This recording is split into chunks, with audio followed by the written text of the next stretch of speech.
تھے کتنے پیارے تھے، اندھیری رات میں روشن حسین ستارے تھے، ہر ایک قدم پہ وہ کرتے تھے رہنمائی بھی، وہ پارسائی سکھاتے تھے دل ربائی بھی، ہر ایک قدم پہ وہ کرتے تھے رہنمائی بھی، وہ پارسائی سکھاتے تھے دل ربائی بھی۔ بہت سے نام ہیں کس کس کے میں لکھوں یارو، سروں کے تاج تھے حیدر علی ظفر پیارو۔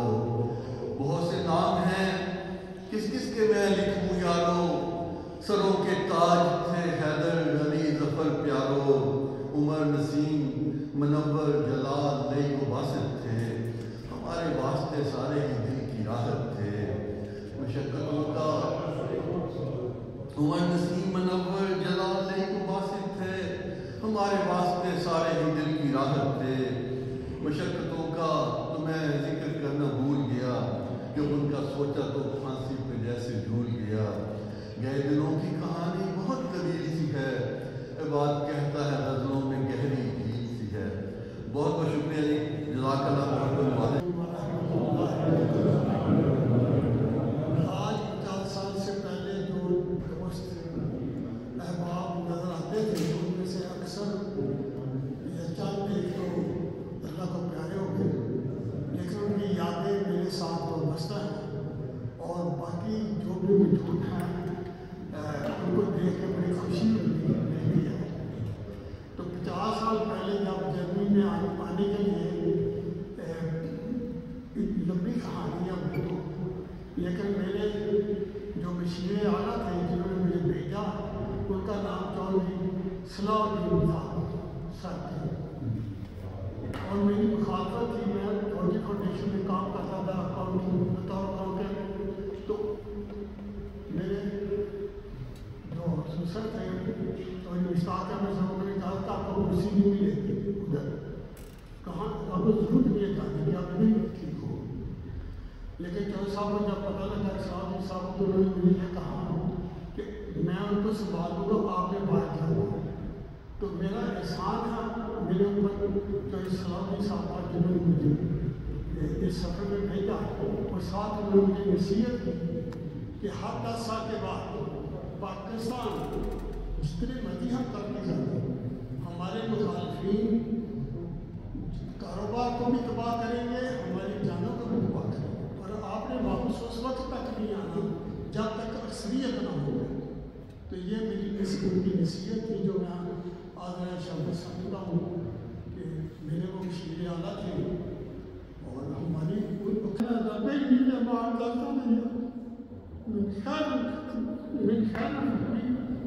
خدا آپ کو بہت دے گا، بہت دے گا، بہت دے گا۔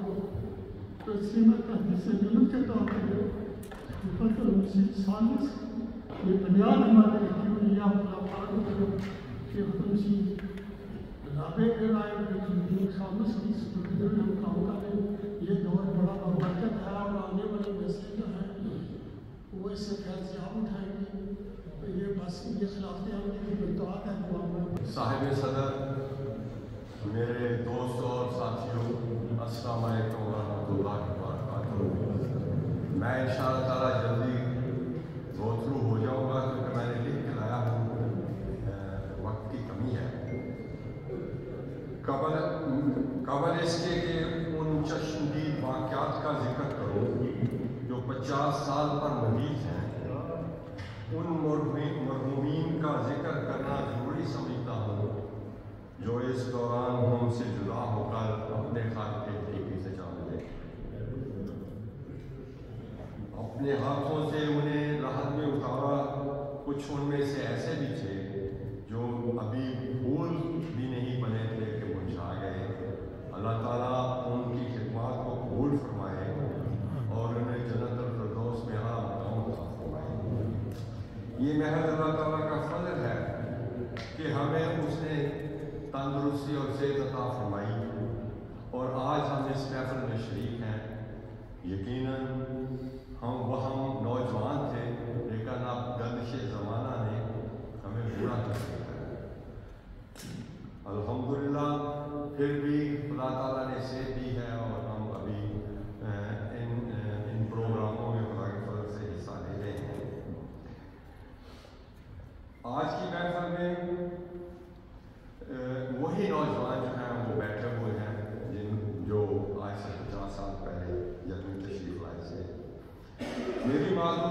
معروضات مجھ سے دو حصوں پر مشتمل ہیں. ایک ذاتی ہجرت کے واقعات جو میرا خیال ہے کہ رہ جائیں گے کیونکہ وقت کی کمی ہے، مگر میں دوسرے اہم حصہ یعنی جماعتی ترقی کے واقعات کے بارے میں کچھ عرض کرنا چاہتا ہوں. حضرت مسیح موعود علیہ السلام نے جو فرمایا، ایک قطرہ اس کے فضل نے دریا بنا دیا، اور یہ واقعہ اس کے ہم چشمدید گواہ ہیں کہ اللہ تعالیٰ نے کس طرح اس ایک قطرے کو دریا کی صورت میں اور بنا دیا. گزشتہ 50 سال کے عرصہ میں جماعت جس تدریجی عمل سے گزری،